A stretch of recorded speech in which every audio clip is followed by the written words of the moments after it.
23শে April Satyajit রায়ের মৃত্যুদিন স্মরণে suspense স্টেশনের বিশেষ নিবেদন গল্প মানিকদা এসেছিলেন। লেখক বাবলু ভঞ্জ চৌধুরী।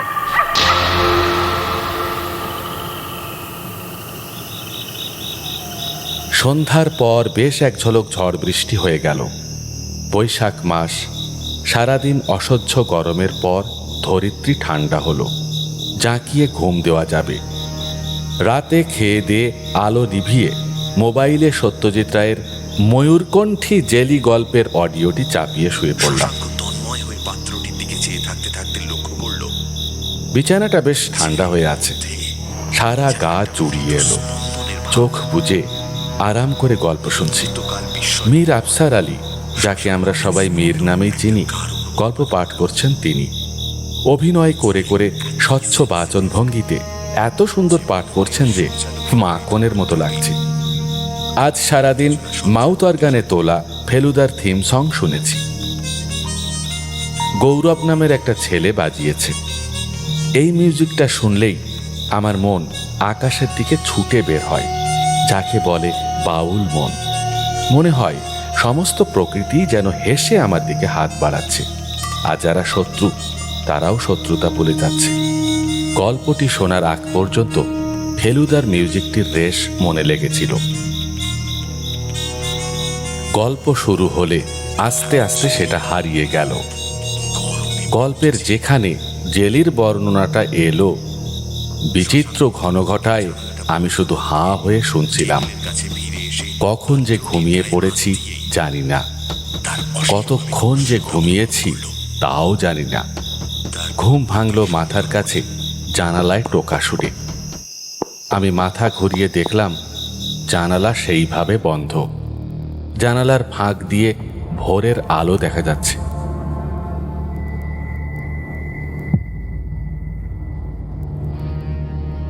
আমাদের পাড়ায় কিছু ছেলে মেয়ে আছে, খুব ভোরে এরা আম কুড়োতে আসে। ভাবলাম তাদের কেউ শয়তানি করে জানালায় টোকা দিয়েছে, তাই হাই তুলতে তুলতে আবার গোছগাছ হয়ে শুয়ে পড়লাম। হঠাৎ এক ঝটকায় জানালা খুলে গেল, সেই সাথে ভোরের এক ঝলক আলো এসে পড়ল গায়ে। আমি বিরক্ত মুখে আবার ঘাড় ঘুরিয়ে দেখেই যার পরনাই অবাক হলাম। দেখলাম হাতা গোটানো ঘিয়ে রঙের পাঞ্জাবি পরা বিশাল দেহি মানিকদা জানালা জুড়ে দাঁড়িয়ে আমার দিকে হেসে তাকিয়ে আছেন।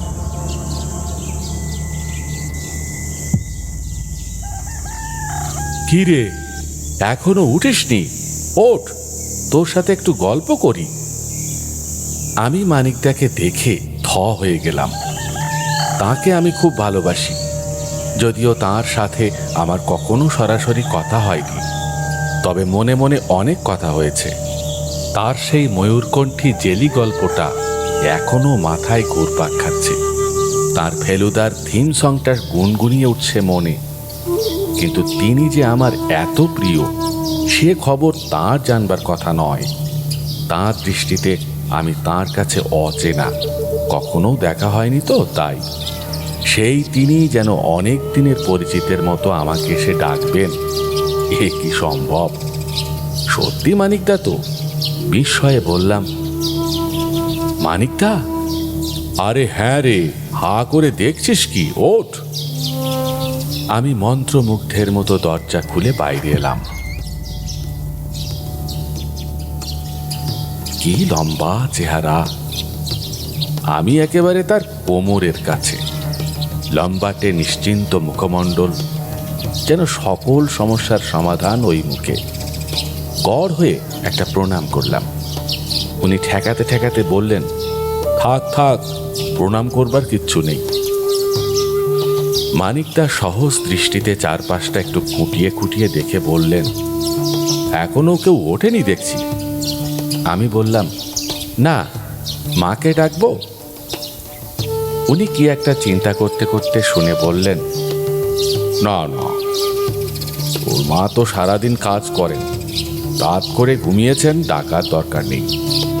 তারপর আমাদের পুকুরের দিকে তাকিয়ে বললেন, বাহ, তোদের এই পুকুরের পাশটা তো বেশ, চল ওখানে একটু বসি। মানিকদার পিছন পিছন হাঁটছি। উনি চারদিক দেখতে দেখতে পুকুর পাড়ের নারকেল গাছের মাথার দিকে তাকিয়ে দাঁড়িয়ে পড়লেন। সূর্য তখন উঠবুঠব করছে, আকাশে আলোর রেখা। বেশ ভাবুক ভঙ্গিতে দেখতে লাগলেন। বললাম, কি শুটিং? আরে না, সে তো ছেড়ে দিয়েছি, কিন্তু এরকম আলো অনেক খুঁজেছি তো শুটিং করতে, দেখলেই চোখ দাঁড়িয়ে যায়। ক্যামেরাটা তো আনিনি, আনলে ছবি তুলতাম। আমার একটা আছে, আনবো? উৎসাহ নিয়ে বললাম আমি। তিনি মুখ নিচু করে আবার হাঁটতে হাঁটতে বললেন, না, ওরও ক্যামেরায় কাজ হবে না। চল, ওই নারকেল গাছটার তলায় একটু বসি। একটা চেয়ার আনি মানিকটা? দরকার নেই, ওখানে দেখছি সুপুরি চটার একটা বেদি আছে, ওরা মনে হয় বসিস টসিস ওখানে। হ্যাঁ, আমরা বিকেলে বসি, ওটাতেই বসি। মানিকটা বসতে বসতে বললেন, একটু চা হলে ভালো হতো। আমি এক্ষুনি করে আনছি। থাক থাক, এখন আর লাগবে না, পরে খাওয়া যাবে, সবাই উঠুক তো। তারপর পাঞ্জাবির পকেট থেকে সিগারেটের প্যাকেট বের করে একটা সিগারেট ধরিয়ে আয়েশ করে ধোঁয়া ছাড়লেন। আমি ওনার সামনে দাঁড়িয়ে আছি। আমার পিছনে পুকুর, তার পিছনে আমাদের বাড়ি, উঠোন, চারপাশ বাগান, পাখি ডাকছে। মানিকদা জ্বলন্ত সিগারেটটা হাতে রেখে চারদিকটা আবার দেখতে লাগলেন। পথের পাঁচালি যেবার করলাম, ঠিক তোদের বাড়ির এই সাইডটার মতো একটা সাইড ছিল সেখানে। মনে হচ্ছে আবার সেখানে এসেছি, শুধু সেই টিমটা নিয়ে আসেনি। যাকগে। মানিকদা সিগারেটে আর একটা লম্বা টান দিয়ে অনেকক্ষণ ধরে ধোঁয়া ছেড়ে বললেন, এসেছিলাম প্রফেসর ত্রিলোকেশ্বর শঙ্কুর লোভে। বেচারা কোথায় যে নিরুদ্দেশ হলো, তবে বেঁচে আছে। সে তো তোমার সৃষ্টি, তোমার প্রফেসর শঙ্কু।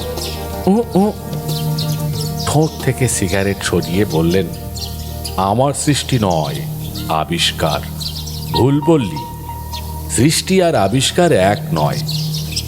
এই ধর তোর ভালো বন্ধু দীনবন্ধু, কি তাই তো? আমি বিস্ময়ে হেসে বললাম, হ্যাঁ মানিকদা, তুমি তাকে চিনলে কি করে? চিনব না মানে? তোরা দুটোতে তো আমাকে নিয়ে গল্প করিস, আমি সব শুনি। আমি আনন্দে খ্যাক খ্যাক করে হেসে উঠলাম। ডাকবো ওকে? ডাকতে হবে না। সিগারেটটা শেষ করে নিভিয়ে দূরে ছুঁড়ে বললেন, একবার যাবো ওর ওখানে। দীনবন্ধু বেশ ভালো গান করে, তাই তো? সব ঠিকঠাক মিলে যাচ্ছে। আমি হেসে গদগদ হয়ে সায় দিয়ে বললাম, হ্যাঁ ঠিক তাই। ধর ওকে সেভাবে কেউ চেনে না, তুই ওকে চিনিয়ে বললি এ খুব ভালো গান করে, তোমরা শোনো, এ একেবারে নতুন গলা, ব্যাস দীনবন্ধুকে লোক চিনে ফেললো, মানে তুই তাকে আবিষ্কার করলি। ঠিক প্রফেসর ত্রিলোকেশ্বর শঙ্কুকেও আমি আবিষ্কার করেছিলাম কি করে বলতো? ওনার ডায়েরি পেয়ে। হ্যাঁ, সুন্দরবনে যে উল্কাপাত হয়েছিল সেই গর্তে ওনার ডায়েরি পাওয়া গিয়েছিল। আমার ধারণা সেটা ওই উল্কাপাতের সাথে উড়ে এসে পড়েছিল। কিন্তু আশ্চর্যের বিষয় কি জানিস? যে অসম্ভব বিষয়গুলো নিয়ে আমি ভাবতাম, উনি সেগুলো করে দেখাতেন। এই ধর সর্বরোগের ওষুধ তৈরি করা, টাইম মেশিনে চড়া, আর্টিফিশিয়াল খাবার তৈরি করা। কাজেই লোকটি ছিল আমার স্বপ্নের বাস্তব। যাকে বলছিলাম, তোদের এই করোনার সময় প্রফেসর শঙ্কু এলে খুব ভালো হতো। আমিও দুদিন আগে কথা ভেবেছিলাম। প্রফেসর শঙ্কুর একটা গল্প পড়ছিলাম সেদিন। উঠোনে কটা শালিক ক্যাচর ম্যাচর করছিল। আমি সাধারণত মনে মনে পড়ি, কিন্তু ক্যাচর ম্যাচরের জ্বালায় জোরে জোরে উচ্চারণ করে পড়ছিলাম। কিছুক্ষণ পরে দেখি দুটো শালিক জানালায় এসে উঁকি দিয়ে আমার কথা শুনছে। ক্যাচর ম্যাচর থেমে গেছে। মনে মনে বললাম, শোন, গল্পটা শোন। দেখি শালিক দুটো মাথা দোলাচ্ছে আর আমার ঠোঁটের দিকে তাকিয়ে আছে। গল্পটা কি যেন? ও হ্যাঁ, মনে পড়েছে, প্রফেসর শঙ্কু ও টাইম মেশিন। এক ভারী বদ গবেষক প্রফেসর শঙ্কুকে খাবারের সাথে প্রতিদিন একটু একটু করে বিষ খাওয়াচ্ছেন, কিন্তু শঙ্কু তার নিজের তৈরি ওষুধ খাওয়ার পর বিষেও কিছু হচ্ছে না। তখনই ভেবেছিলাম, এই লোক ওষুধ বানালে করোনা তো করোনা, করোনার বাপও সরসর করে পালাবে তো পথ খুঁজে পাবে না। আমি হাসি মুখে বললাম, আমারও তাই মনে হয়েছিল মানিকদা। মানিকদা জিভটা মাড়ির দাঁতে একটু ঘষে নিলেন। মাছের কাঁটা ফুটলে আমরা যেমন জিভ ঘষি তেমন। ডান হাতের তালুটা মুখের পাশে আরামসে মেলে রেখে পুকুরের জলে স্থির দৃষ্টি রেখে বললেন, তোরা তো সব পাশ্চাত্যের দিকে তাকিয়ে আছিস। কবে বিল গেটস ভ্যাকসিন বের করবে? কবে আমেরিকার অমুক কোম্পানি ওষুধ বের করবে? শঙ্কু থাকলে এতদিন কবে ওষুধ ফষুধ বেরিয়ে যেত? সে তো আমাদের এই দেশেরই লোক। এতদিন ওরই ফর্মুলা নিয়ে পাশ্চাত্যের কোম্পানিগুলো ওষুধ বাজারজাতে হুড়োহুড়ি শুরু করে দিত। ওর তো বের করতে সময় লাগতো না। এই নমুনা পরীক্ষা করো, মানুষের গায়ে ফোটাও, ইঁদুরের গায়ে ফোটাও, তারপর 3 মাস ওয়েট করো, সাইড ইফেক্ট আছে কিনা দেখো। এসবে ধারও ধারতো না। জাস্ট একটা মেশিন বানিয়ে নিত রোবটের মতো, তারপর তার গায়ে ফুটিয়ে 1 মিনিটেই পরীক্ষা শেষ করে নিত। যদি খারাপ কিছু দেখতো, ফর্মুলা চেঞ্জ করে আবার টেস্ট করে নিত। বড় জোর 1 দিন সময় লাগতো। করোনা পরীক্ষারও মেশিন তৈরি করে ফেলতো সে। পরীক্ষা নিয়ে যে জগা খিচুড়ি হচ্ছে। মানিকদা ডান হাতের আঙুলগুলো একসাথে করে দেখিয়ে বললেন, এইটুকু মেশিন বানাতো শঙ্কু, ঘড়ির মতো ছোট্ট মনিটর। 200 হাতের মধ্যে করোনা থাকলে ওটাতে সিগন্যাল উঠবে। স্যাম্পল নিতে হবে না, মেশিন বাগিয়ে ধরলেই বোঝা যাবে করোনা আছে কিনা। তারপর ওই যন্ত্রের ওপর গবেষণা করে করে শেষে এমন এক যন্ত্র বানিয়ে ফেলতো যা থেকে এক ধরনের রশ্মি বা ওয়েভ বেরিয়ে করোনাকে হয়তো 2 সেকেন্ডে ধ্বংস করে দিতে পারত।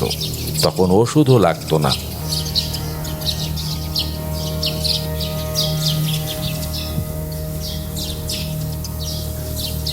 মানিকদার মুখটা স্থির, একটা স্মিত হাসি মেশানো, সর্বজ্ঞের মতো শান্ত নিশ্চিন্ত।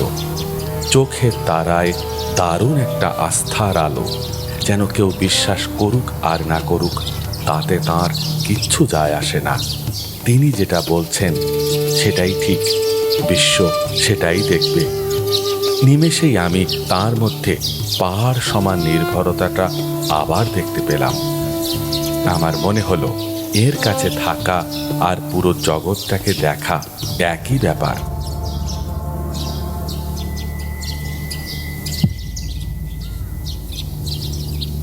মানিকদা আর একটা সিগারেট ধরালেন। একটা টান দিয়ে জ্বলন্ত সিগারেটটা 2 আঙুলের ফাঁকে ধরে মুখের সমান্তরালে রাখলেন।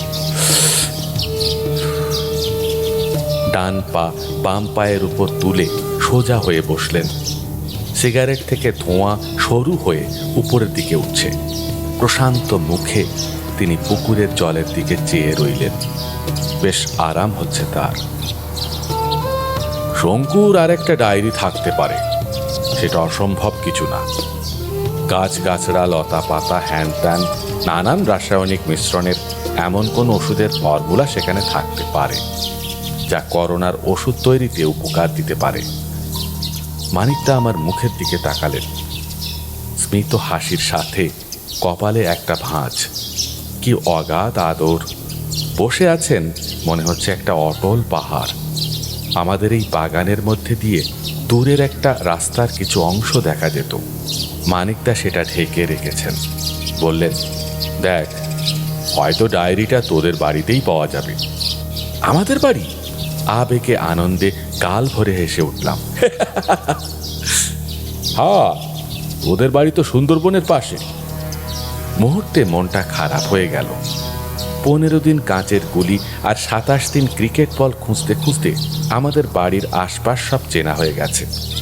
পুকুর ঘাট, সিঁড়ির ফাঁক, ইঁদুরের চালা, সাপের চালা, শিয়ালের গর্ত, এ গাছের গোড়া ও গাছের গোড়া, লেবুর ঝোপ, ডাল পাতার স্তূপ, মশালের স্তূপ, কাঠের স্তূপ, কলতলা, তুলসীতলা, গোয়াল ঘর, দেয়ালের গোড়া, কাপড়ের আড়া, ভাঁড়ার ঘর সব আমি দেখেছি। কোথাও ডায়েরির মতো কিছু দেখিনি। দু একটা কাগজের ঠোঙা পেয়েছি, তাতে ছোলা ভাজা টাজা ছোপ আছে। আমাদের বাড়িতে শঙ্কুর কোনো ডায়েরি নেই মানিকদা। মানিকদা শব্দ না করে একটু হেসে নিলেন। সিগারেটটা সেইভাবে পুড়ছে হাতে। ডায়েরি তো এখন পাবিনি, উল্কাপাতের সাথে আসতে পারে। উল্কা? ভরকে গেলাম আমি। হ্যাঁ, মানিকদা গলাটা চড়িয়ে বললেন, ছোট্ট মালসার মতো, ভয় পাওয়ার কিছু নেই। হাত ভঙ্গি করে এমন নিঃসংকোচে বললেন যে তার মুখের দিকে তাকিয়েই উল্কার ভয় কেটে গেল। তোদের এই পুকুরেই পড়তে পারে, ঘরের চালে পড়লে ক্ষতি হবে সেটা আমি চাইনি। একটু খুঁজিস টুজিস, যদি পাস সন্দীপের কাছে পৌঁছে দিস। সন্দীপ আমার ছেলে, এখন বুড়ো হয়ে গেছে, ওর মায়ের মতো দেখতে। ওর ওপর আমার খুব মায়া। আর ওই যে সৌম্যকান্তি, সৌরদীপ, ওরা অনেক কাজ টাজ করছে, ওদের কাছে পৌঁছে দিলেও হবে। ওরা বই টই বের করবে, তোর পড়াশুনো আছে, ওসব তুই পারবি না। কিন্তু মানিকদা, ওরা তো অন্য দেশে থাকেন, আমাকে চেনেনও না। সেটা সমস্যা হবে না, আমি বলে দেব। আর দেখ, ওই ডায়েরিতেই হয়তো একটা যোগাযোগের ফর্মুলা পেয়ে যেতে পারিস। মানিকদা সিগারেটের ছাই ছেড়ে একটা টান দিয়ে আর ঠোঁটে ধীরে ধীরে ধোঁয়া ছাড়লেন। ভুরু দুটো ঈষৎ কুঁচকে রেখে চোখ দুটো স্থির করলেন। প্রফেসর ত্রিলোকেশ্বর শঙ্কু হয়তো ওই ডায়েরিতে যোগাযোগের এমন সব ফর্মুলা লিখে গেছেন যা কাজে লাগিয়ে সন্দীপদের সাথে তোর সহজ যোগাযোগ করতে পারে। এই ধর, তার, সকেট, সিলিকন চিপ, কাঁচের পাত্র, এসব দিয়েই তৈরি হবে সেটা। অমুরের সন্দীপও এরকম একটা যন্ত্র বানাবে। দুটো যন্ত্রের দুটো মুখ থাকবে সংকেত যাওয়ার জন্য। তারপর একটা সুইচ টিপবি, আলো বের হবে। আলো এসে দাঁড়াবি, আলোটা তোকে স্ক্যান করে দেবে। আর সেই সাথে তোর শরীর ও মনের ডিজিটাল রেকর্ড জমতে থাকবে যন্ত্রে। ওদিকে সন্দীপও ওর যন্ত্রের সুইচ টিপে আলো এসে দাঁড়াবে।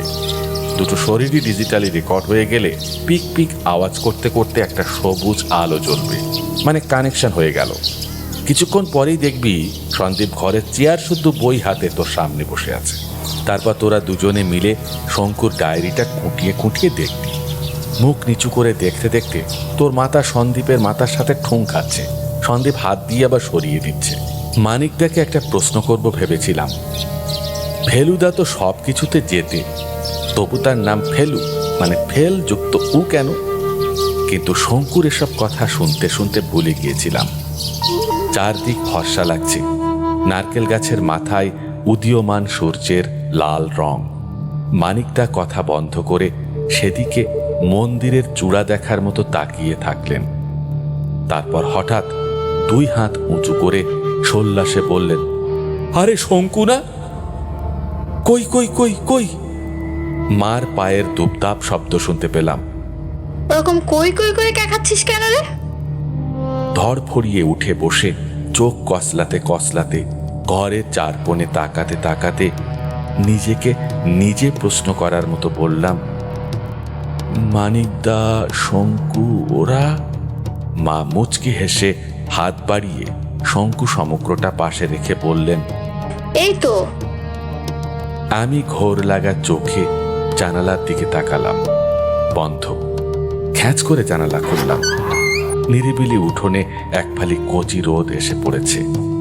মনে হলো রোদের আকার নিয়ে মানিকদা দাঁড়িয়ে আছেন।